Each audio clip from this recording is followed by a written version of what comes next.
দিগন্ত জুড়ে সবুজ ক্ষেতে সোনালী ফসলের হাতছানি। কয়েক মাস বাদেই ঘরে উঠবে কৃষকের সোনালী ধান। ফসল সতেজ রাখতে ভূগর্ভস্থ পানি দিয়ে চলছে সেচ কার্যক্রম।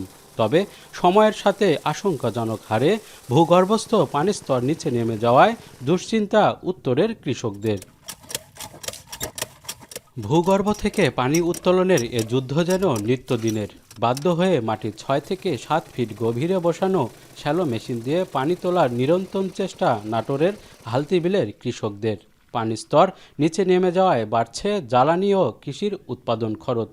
অন্যান্য বছর এই সময় আমরা মেশিন উপরে রেখেই পানি সেচ কাজ চালাতে পারতাম, কিন্তু এই বছর উপরে থেকে মেশিন চলছে ঠিক, কিন্তু কোনো পানি নেই। 2 ফুট 5 ফুট নিচে নামার কারণে এখন পানি পাচ্ছি, কিন্তু বৃষ্টি না হলে আরও সমস্যা দেখা দেবে। আমরা ঠিক মতো জমিতে পানি দিতে পারছি না, তারপরে ধরেন জমিতে পানি থাকে না, ধান ঠিক মতো করতে পারছি না আমরা।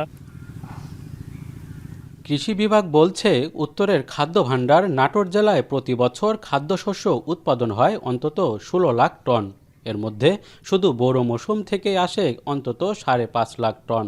তবে এই পরিমাণ ফসল উৎপাদন করতে গিয়ে মৌসুমে পানি লাগছে প্রায় 7,600 কোটি লিটার, যার বেশিরভাগ উত্তোলন করা হয় গভীর, অগভীর এবং ডিজেল চালিত সেচ যন্ত্রের মাধ্যমে।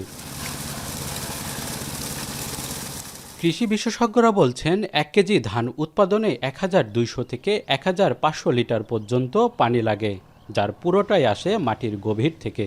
তবে সনাতনী সেচ ব্যবস্থাপনায় উত্তোলিত পানির 66% অপচয় হয়। পানির অপচয় রোধে বিভিন্ন উদ্যোগ নেয়ার তাগিদ দেন তারা। আমি কানাডাতে গত বছর দেখেছিলাম, জমির মাটির সাথে সেচের লাইনের এআই প্রযুক্তি ব্যবহার করে একজন কৃষক 3000 বিঘা জমিতে সেচ দিচ্ছেন। ফলে এখানে উন্নত প্রযুক্তির ব্যবহার ছাড়া সেচের এই দক্ষতাটা আনা সম্ভব নয়। সরকারকে সেই দিকেই মনোযোগ দিতে হবে।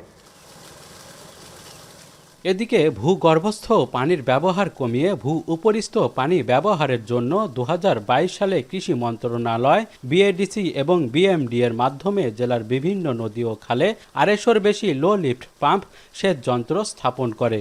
তবে শুকনো মৌসুমের আগেই এসব নদী ও খাল শুকিয়ে যাওয়ায় কাজে আসছে না তা। এদের পানি আর খুব হলে 10 দিন যাবে নদীর থেকে, তারপরে ফসল আমাদের নষ্ট হয়ে যাবে। এই নদীতে এখন এই জায়গায় বোরিং না করলে পারে মোটামুটি 1-150 বিঘা জমি মনে করেন একেবারে পতিত পড়ে যাবে। সরকারের কাছে বিনীত অনুরোধ আমারে যে যাতে এটা খুব দ্রুতভাবে এটি বোরিং করার একটা ব্যবস্থা নেয় সরকার। ভবিষ্যতে যদি আমরা বড়াল নদী পুনঃখনন করতে পারি বা ওয়াটার বোর্ড এ জাতীয় পদক্ষেপ নিতে পারে, তাহলে এই বড়াল নদীতে প্রায় 1000 থেকে 1200 সারফেস পাম্প কিন্তু বসানো সম্ভব। তাতে করে অত্র এলাকার যে ভূগর্ভস্থ পানির উপরে কিন্তু অনেকটা চাপ কমে যাবে। দিন দিন অস্বাভাবিকভাবে ভূগর্ভস্থ পানিস্তর নিচে নেমে যাওয়ার কারণে চলনবিল এবং হালতিবিলে এভাবেই শ্যালো মেশিন 6 থেকে 7 ফুট নিচে নামিয়েছেন কৃষকরা। এরপরে সেখান থেকে পানি তুলে সেচ ব্যবস্থাপনা করছেন তারা। তবে ভূগর্ভস্থ পানির উপর নির্ভরশীলতা বাড়ার কারণে এই অঞ্চলে কৃষি ও জীবন ব্যবস্থাপনায় ব্যাপক পরিবর্তন এসেছে। তাই ভূগর্ভস্থ পানির ব্যবহার কমিয়ে ভূ উপরিস্থ পানি কিভাবে ব্যবহার করা যায় এবং সেচ ব্যবস্থাপনায় পরিবর্তন আনার জন্য তাগিদ দিয়েছেন কৃষি বিশেষজ্ঞরা। মাহবুব হোসেন, এখন, নাটোর।